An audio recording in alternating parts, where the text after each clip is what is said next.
Allez, bienvenue sur les pros des maths. Aujourd'hui, on va apprendre à tracer trois types de triangles dans Scratch. Donc, nous allons apprendre à tracer le triangle équilatéral, le triangle rectangle et le triangle isocèle. On va voir comment les dessiner, mais surtout comment programmer le lutin pour qu'il les trace automatiquement. Et si vous êtes prêts, c'est parti. Donc, nous allons commencer avec le triangle équilatéral. Alors, pour tracer le triangle équilatéral, c'est simple. On doit se rappeler d'abord c'est quoi un triangle équilatéral. Nous savons que dans un triangle équilatéral, les trois côtés sont égaux. Et ensuite, ces trois côtés égaux, ils ont la même longueur. Et nous savons tous que les angles qui constituent un triangle équilatéral sont de 60 degrés. Cependant, dans Scratch, on va demander à lutin de tourner de 120 degrés pour la simple raison que dans Scratch, on regarde les angles extérieurs, pas intérieurs. Les angles extérieurs. Donc, pour avoir 120, on fait 180 moins 60, ce qui nous donne 120. Donc, c'est ce qui va nous permettre de tracer notre triangle équilatéral. Donc, pour ce faire, on va aller dans Événements. Donc, on va chercher quand le drapeau vert est cliqué. Le drapeau vert est cliqué, c'est pour exécuter le programme. Et ensuite, nous allons éventuellement aller dans stylo.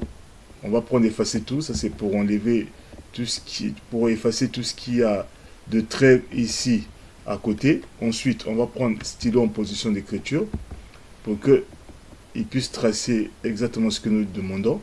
Et après, nous allons ici faire une boucle. Rappelez-vous que on a dit tout à l'heure, c'est plus facile de faire une boucle parce que comme c'est un triangle équilatéral, les trois côtés sont égaux comme on le disait au début. Ils ont tous la même longueur. Donc, éventuellement, ce sera plus facile de faire ça avec une boucle. Donc ici, on va répéter trois fois puisqu'il y a trois côtés. Alors, ici, on va avancer. Donc, on va aller dans Mouvement. On va avancer.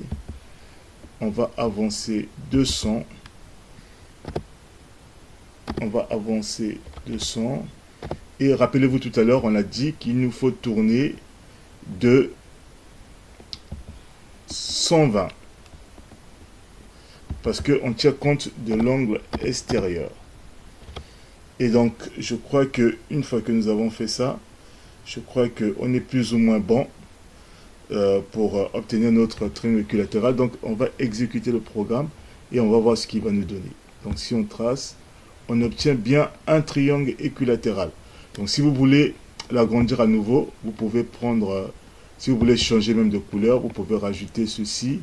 Et vous pouvez prendre ici, on peut mettre la taille du stylo A pour donner un truc plus regardant. On peut mettre à 4, on peut changer de couleur, on peut prendre une couleur, c'est comme vous voulez, une couleur plus ou moins bleue, comme ça. Et si nous l'exécutons, on obtient bien un triangle équilatéral.